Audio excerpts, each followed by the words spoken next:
अरे छोटी बहू, तुम किचन में क्या कर रही हो? वो दीदी, आज मेरा शुक्रवार का व्रत है, तो इसलिए मैंने सोचा कि क्यों ना किचन में खुद ही जाके अपने लिए कुछ अच्छा सा बना लेती हूँ। अरे छोटी बहू, तुम क्यों परेशान हुई? मुझे ही बोल देती, मैं ही तुम्हारे लिए कुछ अच्छा सा बना देती। अरे नहीं नहीं दीदी, आपके पास तो वैसे ही घर के कितने ज्यादा काम हो जाते हैं, और ऊपर से मैं भी आपको काम बता दूं, वो तो अच्छा नहीं लगता ना दीदी। अच्छा, तो तुम मुझे बताओ, तुम्हें क्या खाना है? अरे दीदी, वैसे व्रत में तो मैं पूरा दिन कुछ भी नहीं खाती हूँ, लेकिन शाम के समय जो कुछ भी खाने को मन करता है वही खा लेती हूँ। अच्छा, तो मुझे बताओ, अब क्या खाने को मन कर रहा है तुम्हारा? अरे छोटी, अब बता भी दो, मैं बना दूँगी। अच्छा तो दीदी, जब आप इतना बोल ही रहे हो, तो आलू की रसीली सब्जी और पूड़ी और मटर पनीर की सब्जी और उसमें से धनिया की चटनी और मीठे में गाजर का हलवा बना देना आप। ठीक है छोटी, तुम जाके अपने कमरे में आराम करो, मैं अभी तुम्हारे लिए ये सब खाना बना के लेके आती हूँ। दीदी, मैं आपकी थोड़ी बहुत हेल्प करवा दूँ? अरे नहीं नहीं छोटी, इसकी कोई भी जरूरत नहीं है, मुझे तो काम करने की आदत जो हो गई है। तो ठीक है दीदी, जब खाना बन जाए तो आप मुझे बता देना। अच्छा ठीक है छोटी, व्रत का सारा खाना अब मैंने तैयार कर दिया है। अब मैं छोटी से जाके बोल देती हूँ कि पूजा करके अपना खाना खा ले। अरे बेटा, तेरी जेठानी क्या कर रही है? सच में मम्मी, एक नंबर की बेवकूफ जेठानी मिली है मुझे तो।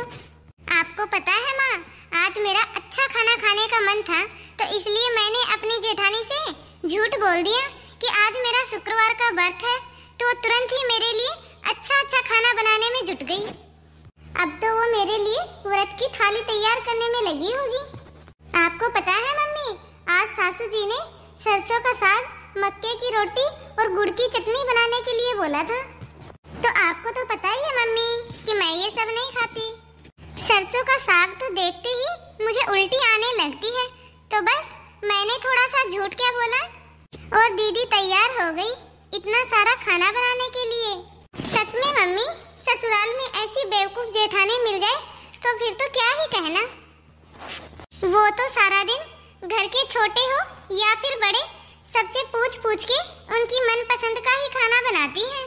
तो इसलिए मैंने भी सोचा कि क्यों ना आज मैं भी अपने मन का ही खाना बनवा लेती हूँ। काम करके तो वो बिल्कुल भी नहीं थकती है, फिर उसके लिए चाहे किचन में खड़े होकर कितना भी काम करे, चाहे उनके कितने भी पैर दुखे, चाहे वह बीमार ही क्यों ना पड़ जाए, लेकिन फिर भी दवा खाकर काम करती ही रहती हैं।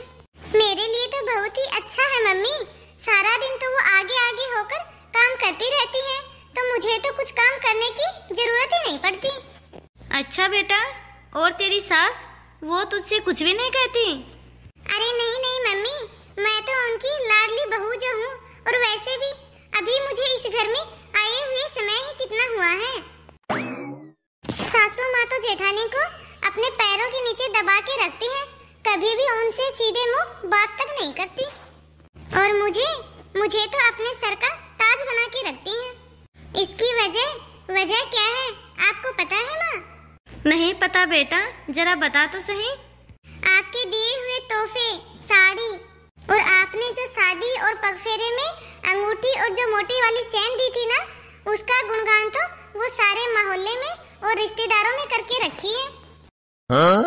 काफी दिनों तक सबके सामने बोलती रही कि मेरी छोटी बहू की बराबरी तो कोई कर ही नहीं सकता।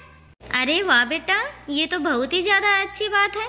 तब तो मैं तुम्हें हमेशा महंगे महंगे तोहफे देते रहूंगी, ताकि तुम्हारी सास तुम्हें ऐसे ही अच्छे से रखे। और हाँ बेटा, ऐसी जेठानी से तो तुम अच्छे से बना के रखना, जो कि थोड़ा सा बोलने पर ही पिघल जाती हैं। अरे हाँ हाँ माँ, आप टेंशन मत लो, मैं सब जानती हूँ कि उनको कैसे संभालना है।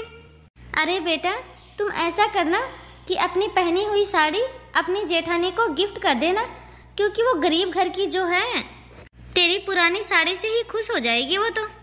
और तेरे सारे काम तेरे बिगर बोले ही कर दिया करेगी। और जैसे तू बोल रही है बेटा, जैसे तू बता रही है, ऐसा देख के तो मुझे लगता है कि कल को तेरे बच्चे तो तेरे बिगड़ टेंशन लिए ही पल जाएंगे। ये सब सुन के तो मुझे बहुत ही अच्छा लगा बेटा। तू तो अपने ससुराल में राज करेगी, राज। ये सब मेरे साथ ही ऐसा क्यों होता है? जब मैं अच्छा करने के लिए जाती हूँ तब लोग मेरी मजबूरी समझ के मेरा फायदा उठाते हैं। इस घर में आए हुए मुझे 7 साल हो गए और सोचा था कि अपने अच्छे व्यवहार से सबको अपना बना लूंगी और सास ससुर को माता पिता और देवर को भाई मानूंगी। लेकिन सबके आगे आगे और पूछ पूछ के काम करने से सब लोग मुझे बेवकूफ समझने लगे। सास ससुर ने तो मुझे नौकरानी समझ के रखा है और देवर ने मुझे घर की काम वाली समझ के रखा है। जब पति से शिकायत की तो वो अपने परिवार वालों के खिलाफ कुछ सुनने के लिए तैयार ही नहीं होते। बस इसीलिए जो हो रहा है चुपचाप सहन करती रहती हूँ। जब देवर की शादी हुई तो सोचा था कि शायद देवरानी ही अच्छी आ जाए, दोनों बहन की तरह मिलजुल कर रहा करेंगी। क्योंकि मेरी खुद की बहन जो नहीं है तो मैं देवरानी को ही अपनी छोटी बहन बना लूंगी और अपना सुख दुख उससे ही बांट लूंगी। लेकिन देवरानी के घर में आते ही उसके गुणगान करते ही नहीं थकते हैं, बात बात पर उसकी तुलना मुझसे करते हैं। और देवर जी तो अपनी पत्नी को किसी काम को हाथ तक नहीं लगाने देते हैं। 4 महीने होने को आए शादी को, लेकिन उन्होंने तो कभी किचन का दर्शन तक नहीं किया। लेकिन हाँ, जब कुछ अच्छा खाने को मन करता है तब दीदी से मीठी मीठी चिकनी चुपड़ी बातें करके अच्छा खाना बनवा लेती है और मैं उसकी बातों में आ जाती हूँ और उसके लिए अच्छा अच्छा खाना बना के दे देती हूँ। और आज भी वही हुआ। बड़ी बहू, अरे ओ बड़ी बहू। जी माँ जी। अरे बहू, तुम्हें तो पता ही है ना कि महिला मंडल की औरतें शाम को घर आ रही हैं, तो उनके लिए नाश्ते में समोसे और पकोड़े तैयार करने हैं। तो जल्दी जल्दी से घर का सारा काम निपटा लो। तो महिला मंडल की औरतें छोटी बहू की मुंह दिखाई की रस्म भी करवाना चाहती हैं। और हाँ बड़ी बहू, तुम भी अच्छे से तैयार हो जाना, मेरी नाक मत कटवा देना। अच्छा ठीक है। हमेशा सीधे लोगों को ही मूर्ख बनाया जाता है, कभी प्यार से तो कभी डांट फटकार से। क्योंकि हम जैसे लोग अपनी बात दूसरों तक पहुंचा तो नहीं सकते, लेकिन बस अब और नहीं। आखिरकार मैं कितनी और दब के रहूंगी। मैं इस घर की बड़ी बहू जो हूँ, तो जो सम्मान छोटी बहू को दिया जाता है वही सम्मान बड़ी बहू को भी तो मिलना चाहिए। दीदी, मेरे वक्त का खाना दे दीजिए, अब मुझे भूख लगी है। अरे दीदी, मुझे तो लगा कि आप मेरे लिए खाना मेरे कमरे में ही लेके आएंगी। अरे सुमन, ये अचानक से 4 महीने बाद तुम्हारा शुक्रवार कहाँ से आ गया? अभी तक तो तुमने कोई भी व्रत नहीं किया। हाँ? जी दीदी, वो हाँ, मुझे सब पता है, तुम्हारा कोई व्रत नहीं था। मैं सब कुछ जानती हूँ। और हाँ छोटी, आज के बाद मुझसे ऐसा मजाक कभी भी मत करना। और हाँ, जो खाना मैंने तुम्हारे व्रत के लिए बनाया था वो सब मैं खा चुकी हूँ। और तुम्हें ज्यादा ही भूख लगी है तो अपने लिए खाना बनाओ और खाओ।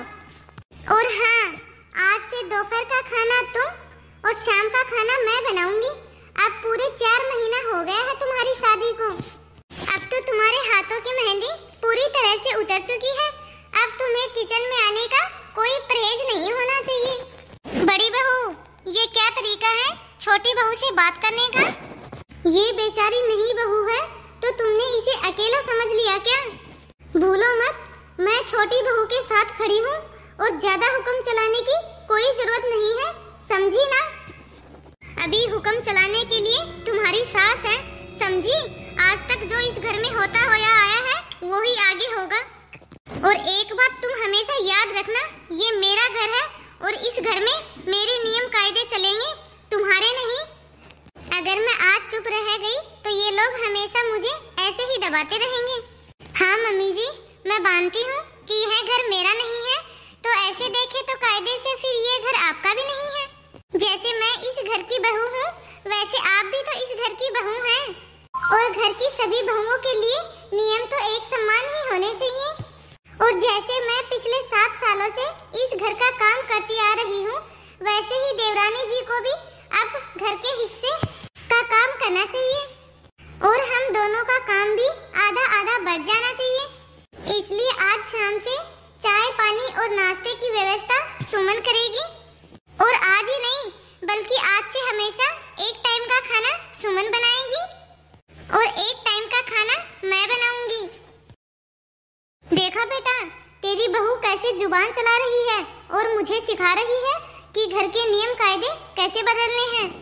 इसको अच्छे से समझा ले बेटा, वरना 2 मिनट नहीं लगेगी मुझे इसे घर से बाहर निकालने में।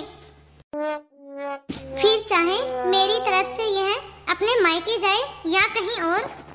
माँ, वैसे तो रश्मि का एक एक शब्द सही है। जब रश्मि और सुमन दोनों ही इस घर की बहुएं हैं, तो फिर इस घर को संभालने की जिम्मेदारी किसी एक पे क्यों? तो जिम्मेदारियां तो दोनों की हुई ना, फिर लड़ाई किस बात की? बांट दीजिए ना जिम्मेदारी, दोनों को आधा आधा। आप फालतू में ही क्यों इतना परेशान हो रही हो? और फिर इतने सालों से रश्मि ने आपकी सेवा में कौन सी कमी रखी है माँ, जो आज आप उसकी एक भी बात नहीं मान सकती? और यदि आज आप ऐसा नहीं करोगी तो मुझे ऐसा लगेगा कि आप अपने दोनों बेटों के बीच भेदभाव करती हैं और दोनों बहुओं के बीच भी। आपने पूरे घर की जिम्मेदारी तो मेरे कंधों के ऊपर डाल के रखी है और छोटे को खुली छूट दे के रखी है। मुझे तो हमेशा से यही लगता था कि वह छोटा है इसलिए आप उसे कुछ नहीं कहते हैं। छोटे बेटे तो हमेशा से ही अपने माँ बाप के लाडले होते हैं, लेकिन आज अपने दोनों बहुओं में भी भेदभाव कर रही हैं, जो कि पूरी तरह से गलत है। और इसी बात का नाजायज फायदा आपकी बहू छोटी उठा रही है। तू सही कह रहा है बेटा, आज तक जो होता आया है उसे बदलने की बहुत ही जरूरत है और बड़ी बहू रश्मि ठीक ही बोल रही है। छोटी बहू सुमन को भी उसकी जिम्मेदारियां संभालनी होंगी। छोटी बहू एक टाइम का खाना बड़ी बहू बनाएगी और एक टाइम का खाना तुम बनाओगी। बड़ी बहू मुझे माफ कर दे, मैं लालच में आके छोटी बहू की ओर झुक गई। मैंने यह नहीं सोचा कि रिश्ते पैसे से नहीं आपसी मोल जोल से चलते हैं। दीदी आप मुझे भी माफ कर दो, मैं आपकी कमजोरियों का नाजायज फायदा उठाती रही। आप दोनों को मुझसे माफी मांगने की कोई भी जरूरत नहीं है। मैं तो हमेशा बस यही चाहती थी कि हम सब लोग मिलजुल कर रहें और वह बात देर से ही सही लेकिन आप सबको समझ में आ गई। हाँ बहू, जो भूल मुझसे हुई अब मैं उसे जरूर सुधारूंगी, क्योंकि मैं अपने घर को टूटते हुए नहीं देख सकती। तो हेलो दोस्तों, आप सभी को आज की हमारी यह स्टोरी कैसी लगी कमेंट बॉक्स में कमेंट करके जरूर बताइए। और यदि आपको यह वीडियो पसंद आया हो तो वीडियो को लाइक और शेयर जरूर करें। यदि आपने अभी तक हमारे चैनल को सब्सक्राइब नहीं किया हो तो फटाफट से बेल आइकन दबाकर सब्सक्राइब करें, ताकि ऐसे ही मज़ेदार वीडियो आप तक पहुंचते रहें। आपके एक लाइक और सब्सक्राइब से हमारा भी मनोबल बढ़ता है, जिससे हम रोजाना आपके लिए इसी तरह के नए नए टॉपिक पर वीडियो लाते रहते हैं। तो चलिए दोस्तों, जल्दी ही मिलेंगे आपसे अगले वीडियो में।